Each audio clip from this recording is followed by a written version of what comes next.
हाय friends, जय Jagannath. Welcome back to my channel. आज मु आसी पहुंची गाँव रे और आमर होता नाली माटी आलू मसला देकी भजा, जोटा कि मते बहुत टेस्टी लगी।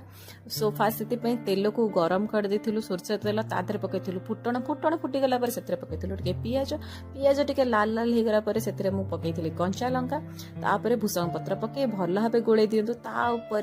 पकातु अदा रसुण पियाज टमाटर पेस्ट आम सब जगह एकाथर पेस्ट कर देथिलु पकईलु। जो मसला टी सीझीज से पकातु टे लुण हलदी आ टमाटर पकई भल भाव गोले दिंतु। देखिए जो मसलाटा कषि हो टमाटर सीझीज एवं आम पकईबा नाली माटी आलू, जोटा कि अलरेडी काटिकी रखी तो ताको पकई भल भाव गोले दिंतु। जो देखिए आलूटा सीझी आसो आस आड करदे चीनी, कारण टमाटर पकई से खटा रही है और चीनी पड़गले पूरा टेस्टा बालांस करदे। तापर या गरम गरम भात खाई। जब चैनल भल लगी लाइक शेयर सब्सक्राइब करने कहीं भी भूलें। Love you guys.